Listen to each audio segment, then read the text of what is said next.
সর্বনাশ! এই আপেলটা খেয়ে বানরটা মারা গেল কিভাবে? তার মানে কি কোনো বিষ ছিল? মুহূর্তে পদ্মাবতীর আচরণ ভয়ঙ্কর রকমের পরিবর্তন হয়ে যায়। তার দুই চোখ অস্বাভাবিক রকমের। সাবধান রূপকুমার, তুমি কিন্তু চিন্তাও করতে পারবে না এখানে কতটা ভয়ঙ্কর বিপদ অপেক্ষা করে আছে। আমি আসার আগে তুমি এই গাছতলা থেকে কিন্তু কোথাও যাবে না। ফণীন্দ্র লুকিয়ে লুকিয়ে দেখতে পায় রাজকুমারী পদ্মাবতী এক একটা ঘরে ঢুকছে আর বের হয়ে আসছে।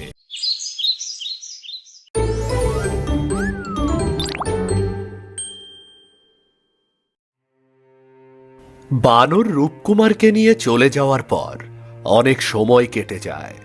টিয়া যখন এসে গাছতলায় পৌঁছায় তখন সে দেখতে পায় সেখানে রূপকুমার নেই। সর্বনাশ! রূপকুমার তো এখানেই ছিল, তাহলে এখন দেখতে পাচ্ছি না কেন? কোথায় চলে গেল? আমি তাকে বারবার বারণ করলাম যেন এই গাছতলা থেকে দূরে কোথাও না যায়, কিন্তু সে আমার কথা শুনলো না। এখন আমি তাকে কোথায় খুঁজি?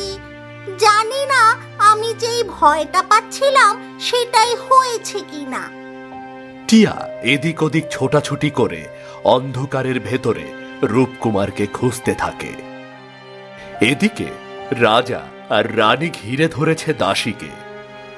সত্যি করে বলো দাসী, তুমি আমাদেরকে মারার ষড়যন্ত্র কেন করছো? বিশ্বাস করুন মহারাজ, এই কাজ আমি কোনো দিন করিনি। তাহলে আমাদের খাবার আপেলে বিষ এলো কোথা থেকে? নিশ্চয়ই বিষ এমনি এমনি এসে হাজির হয়নি। আমি কিছুই জানি না মহারানী। আমাদের সকালের খাবার তো তুমিই নিয়ে এসেছিলে, তার মানে এমন খারাপ কাজ যদি কেউ করে থাকে তাহলে সেটা তুমি। রানীমা, এত বছর ধরে রাজবাড়িতে দাসী হয়ে আছি, এমন একটা খারাপ কাজ আমি কেন করতে যাব?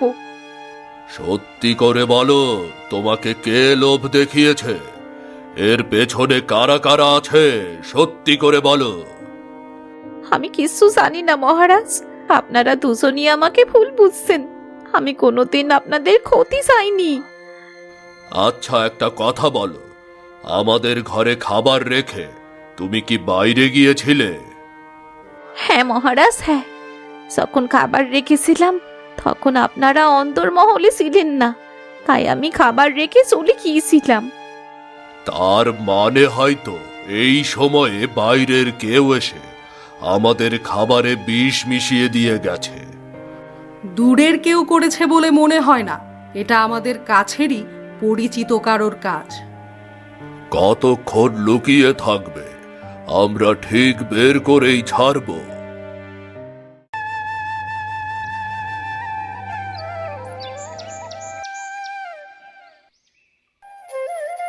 রাত কেটে সকাল হয়। মহারাজ ঘুম থেকে উঠে বারান্দায় দাঁড়িয়ে আছেন। ঠিক এই সময় এক সেনা ছুটতে ছুটতে তার সামনে এসে দাঁড়ায়। মহারাজ, সর্বনাশ হয়ে গেছে।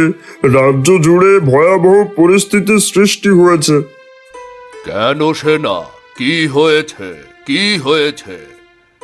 মহারাজ, গোটা রাজ্যের ঘরে ঘরে অনেক মানুষ মারা গেছে। রাজ্য জুড়ে এখন কেবলই কান্নার মাতম। এত লোক কিভাবে মারা গেল? তুমি কি ভালো করে খোঁজ খবর নিয়েছো? মহারাজ, যারা মারা গিয়েছে সবার গলায় একটা কামড়ের দাগ, সেখানে রক্ত জমাট বেঁধে আছে। এমন বিদঘুটে হত্যাকাণ্ড আমি তো আগে কখনো শুনিনি। মহারাজ, রাজ্যের মানুষ আরো একটা কানাঘুষো করছে। কি কথা বলছে? এই কথা আমি নিজের মুখে বলতে পারবো না মহারাজ, আমাকে ক্ষমা করুন। ঠিক আছে, তুমি যত তাড়াতাড়ি সম্ভব মন্ত্রীকে আমার কাছে ডেকে পাঠাও। ঠিক আছে মহারাজ, আমি এক্ষুনি মন্ত্রী মশাইকে ডেকে পাঠাচ্ছি।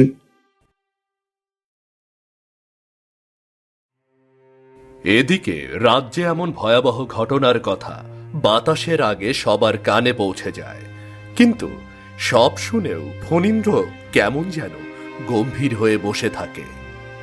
শুনছো, সারা রাজ্য জুড়ে অনেক মানুষ মারা গিয়েছে।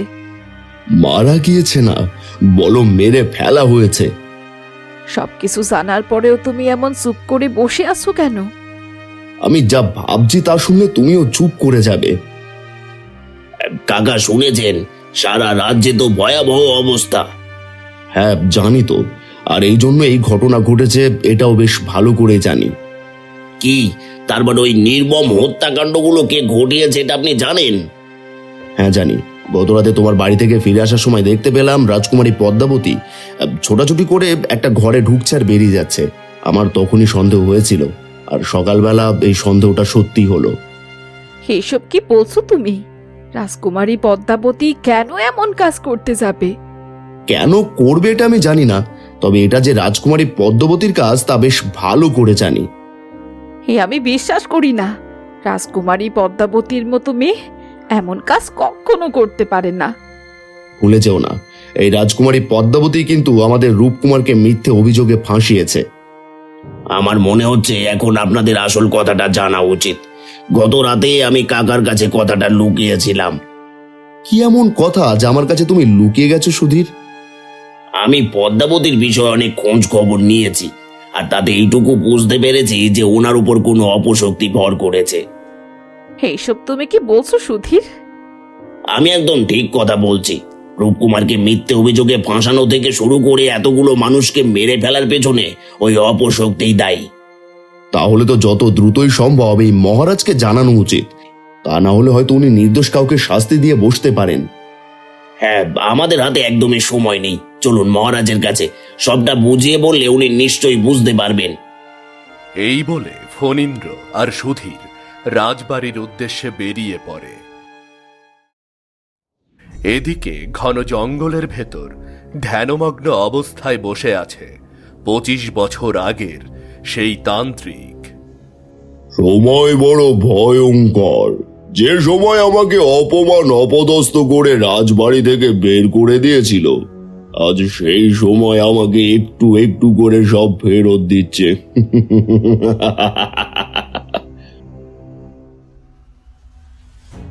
বল বল বানর, আমার কথা মতো সব কাজ করতে পেরেছিস তো? হ্যাঁ মালিক, একদম আপনি যেটা বলেছেন আমি তেমনটাই করেছি। তার মানে রাজপুত্র রূপকুমার এখন আমার রাস্তা নাই? হ্যাঁ, তাকে রূপালী পালঙ্কে ঘুম পাড়িয়ে রাখা হয়েছে। তার ঘুম তখনই ভাঙবে যখন আপনি চাইবেন। আজ 25 বছর পর আবার আমার হাতে সুযোগ এসেছে। এখন শুধু সময়ের অপেক্ষা। এবার কেউ আমাকে মহাশক্তিশালী তান্ত্রিক হওয়া থেকে আটকাতে পারবে না, কেউ না। এদিকে মহারাজের কথা মতো সেনা গিয়ে মন্ত্রীকে রাজবাড়িতে ডেকে নিয়ে এসেছে। এসব কি শুনছি মন্ত্রী? রাজ্য জুড়ে এতগুলো মানুষ কিভাবে মারা গেল? ক্ষমা করবেন মহারাজ, রাজ্যের মানুষ বলাবলি করছে এসবের জন্য নাকি রাজকুমারী পদ্মাবতী দায়ী। তোমার সাহস তো কম না মন্ত্রী। এমন একটা ঘৃণ্য কাজের জন্য তুমি আমার রাজকুমারীকে দায়ী করছো? ক্ষমা করবেন মহারাজ, এটা আমার কথা নয়, এটা রাজ্যবাসীর কথা। তুমি কি জানো এই কথার জন্য শাস্তি হিসাবে আমি তোমার গর্দান নিতে পারি? মন্ত্রী মশাই ভুল কিছু বলেননি মহারাজ। সত্যি এই ঘটনার জন্য রাজকুমারী পদ্মাবতী দায়ী। মহারাজ আর মন্ত্রী পেছনে তাকিয়ে দেখতে পায় রাজ দরবারে এসে ঢুকেছে সুধীর আর ফণীন্দ্র। সুধীরের মুখে এই কথা শুনে রাজা প্রচন্ড রেগে ওঠে। যারা আমার মেয়ের নামে মিথ্যা অপবাদ দেবে তাদেরকে শাস্তি পেতে হবে।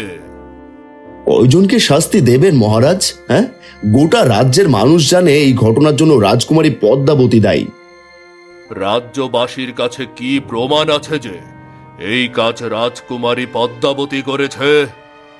ওনার কাছে কি প্রমাণ আছে তা আমি জানি না, তবে গতরাতে রাজকুমারী পদ্মাবতীকে আমি নিজের চোখে কাজ করতে দেখেছি। কি বলছো এসব তুমি ফণীন্দ্র? তুমি নিজের চোখে দেখেছো? হ্যাঁ মহারাজ, আমাকে ভুল বুঝবেন না। সত্যি আমি গতদিন রাতের আধারে রাজকুমারী পদ্মাবতীকে রাজ্যের বাড়িতে বাড়িতে ঢুকতে দেখেছি। কিন্তু কেন? রাজকুমারী কেনই বা এমন কাজ করতে যাবে?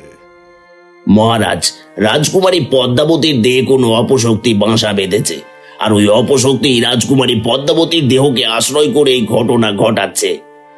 তার মানে এই কারণেই রাজকুমারী এমন অস্বাভাবিক আচরণ করছে?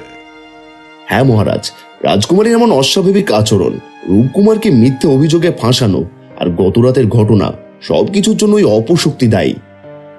এ আমি কি করে ফেললাম? না জেনে না বুঝে মিথ্যা অভিযোগের দায়ে আমি রূপকুমারকে এত বড় একটা শাস্তি দিয়ে ফেললাম। শান্ত হন মহারাজ, এখন ভেঙে পড়ার সময় নয়। ঠান্ডা মাথায় এই বিপদ কাটিয়ে উঠতে হবে, তা না হলে এই অপশক্তি কয়েকদিনের ভেতরে গোটা রাজ্যকে মৃত্যুপুরী বানিয়ে ফেলবে।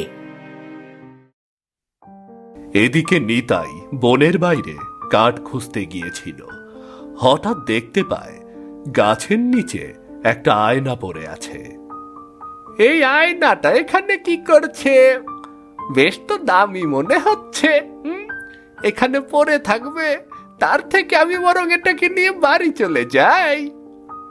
নিতাই আয়নাটাকে নিয়ে বাড়ির উদ্দেশ্যে চলে যায়। ফণীন্দ্রর বাড়ির সামনে থেকে যেতেই কি মনে করে যেন ওদের বাড়িতে ঢুকে পড়ে। এ কি নিতাই, তুমি আমাদের বাড়িতে এ সময় কিছু বলবে? না মানে, বনের বাইরে একটা আয়না পেয়েছি। কেমন অদ্ভুত আয়নাটা! আরে তাই তো, দেখি তো। নিতাই মাধবীর দিকে আয়নাটা ফেরাতেই আয়নায় মাধবীর প্রতিবিম্ব পড়ল, আর সাথে সাথে মাধবী পাথর হয়ে যায়। আরে, এ আমি কি দেখছি?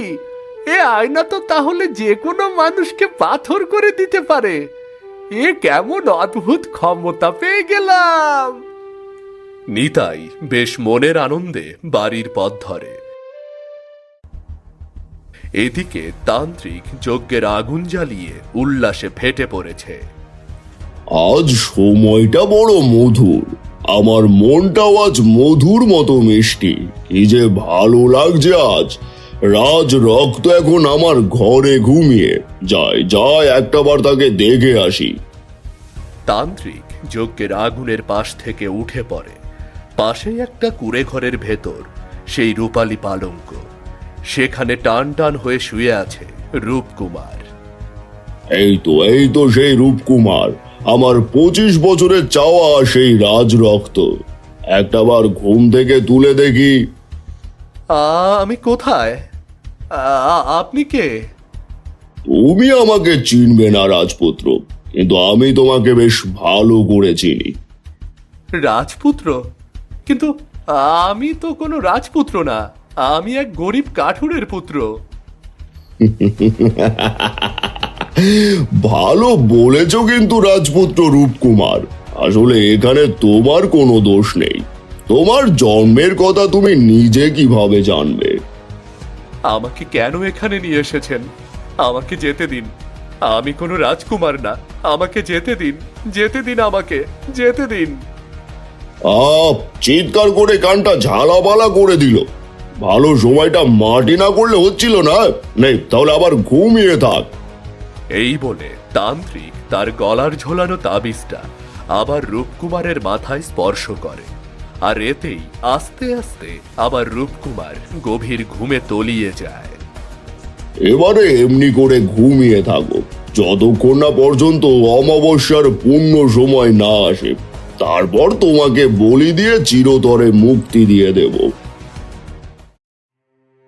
এদিকে রাজা সেনা দিয়ে রাজকুমারী পদ্মাবতীকে ঘরে বন্দি করে রেখেছে, কিন্তু রানী এখনো মানতে নারাজ যে পদ্মাবতী এই কাজ করেছে। মহারাজ, আপনি আর একটিবার চিন্তা করে দেখুন, আমাদের পদ্মাবতী এমন কাজ কিভাবে করতে পারে। তুমি ভুলে যাচ্ছ রানী, এ কাজটা পদ্মাবতীরা বরং তার ভেতরের অপশক্তি করেছে। আপনি অন্যের কথা শুনে এমন একটা সিদ্ধান্ত নিচ্ছেন, কাজটা একদমই ঠিক হচ্ছে না মহারাজ। আবার যেটা ভালো মনে হয়েছে আমি সেটাই করেছি। তুমি আর এ বিষয়ে কোনো কথা বলবে না। আমি আর কোনো কথা শুনতে চাই না। এদিকে টিয়া অনেক খোঁজাখুঁজি করেও যখন রূপকুমারকে পায় না, তখন একটা সন্দেহ তার মনে দানা বাঁধে। এখন মনে হচ্ছে আমি যেই ভয়টা পেয়েছিলাম সেটাই হয়েছে।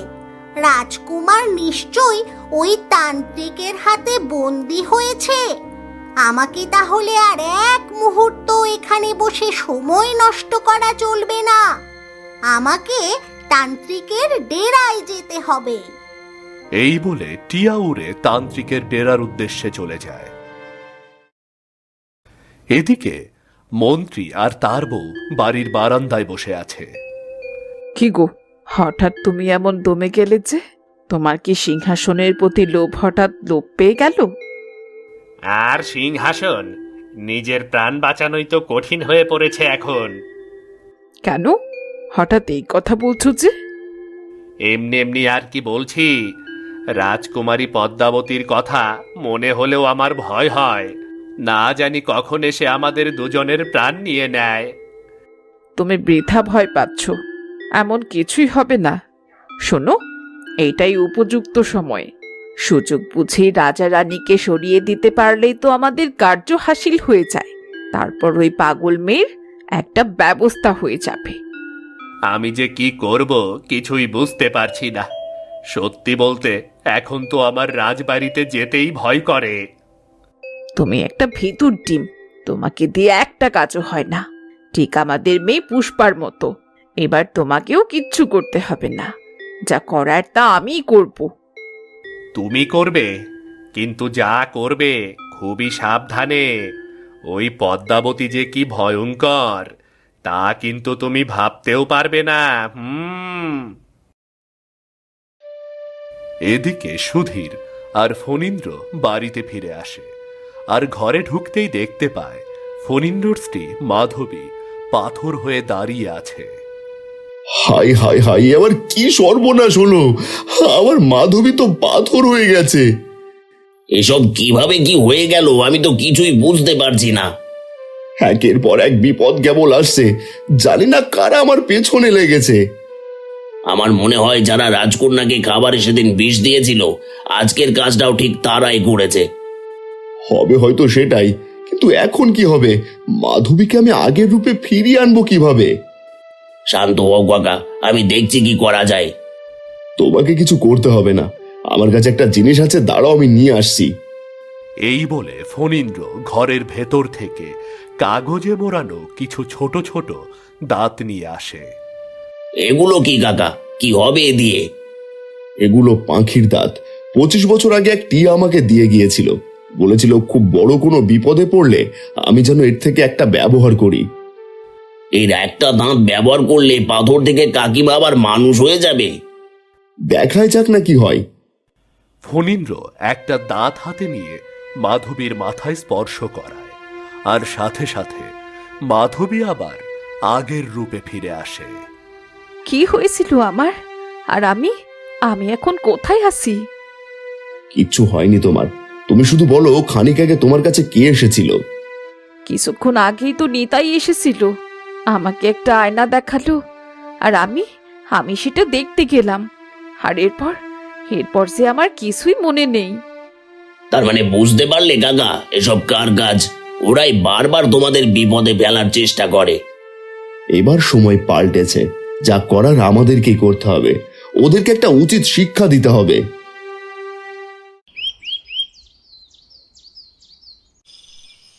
রাত হয়। রাজকুমারী পদ্মাবতী ঘরে বন্দি অবস্থায় একটানা চিৎকার করে যাচ্ছে। রানী গিয়ে দরজার সামনে দাঁড়িয়ে আছে। মা, আমি কোনো দোষ করিনি, আমাকে বিনা কারণে আটকে রাখা হয়েছে। আমাকে বাইরে যেতে দাও। কিন্তু আমার হাতে যে তোমাকে মুক্ত করার ক্ষমতা নেই মা পদ্মাবতী। আমি কোথাও যাব না, এই বাড়িতেই থাকবো। বিশ্বাস করো আমাকে, দয়া করো, দয়া করে দরজাটা খুলে দাও। আমার দম বন্ধ হয়ে আসছে। তুমি রাজবাড়ির বাইরে বের হলে মহারাজ আমার ওপর অনেক রাগ করবেন। আমি বললাম তো মা, রাজবাড়ি ছেড়ে আমি কোথাও যাব না। কেন বিশ্বাস করছো না আমার কথা? ঠিক আছে, শান্ত হও মা পদ্মাবতী, আমি তোমাকে মুক্ত করে দিচ্ছি। এই বলে রানী এগিয়ে গিয়ে পদ্মাবতীর ঘরের দরজা খুলে দেয়। সাথে সাথে ঝড়ের মতো ভেতর থেকে বের হয়ে আসে পদ্মাবতী। রাজকুমারী পদ্মাবতী, তুমি কিন্তু আমাকে কথা দিয়েছো কোথাও যাবে না। আমি গেলে তুই কি আমাকে আটকাতে পারবি? দূর হ, দূর হ আমার সামনে থেকে। রাজকুমারী পদ্মাবতী এক ধাক্কা দিয়ে রানীকে মাটিতে ফেলে দেয়। তারপর আবার ঝড়ের গতিতে রাজবাড়ি থেকে বের হয়ে যায়। সর্বনাশ, এ আমি কি করে ফেললাম? মহারাজের কথা না শুনে রাজকুমারীকে মুক্ত করে দিলাম। জানি না আজ আবার কত নির্দোষ মানুষকে প্রাণ দিতে হয়। কি হবে এরপর? রাজকুমারী পদ্মাবতীর হাতে এমন মৃত্যুযজ্ঞ কি চলতে থাকবে, নাকি রাজা ফণীন্দ্র আর সুধীর মিলে একে রোধ করতে পারবে? অন্যদিকে রূপকুমারীরই বা কি পরিণতি হবে? এই সকল প্রশ্নের উত্তর পাওয়া যাবে আমাদের পরের পর্বে। আগামী পর্ব মিস করতে না চাইলে আমাদের চ্যানেলটি সাবস্ক্রাইব করে সাথেই থাকুন। আর আমাদের গল্প আপনাদের কেমন লাগছে তা কিন্তু কমেন্ট করে জানাতে ভুলবেন না। ধন্যবাদ সবাইকে।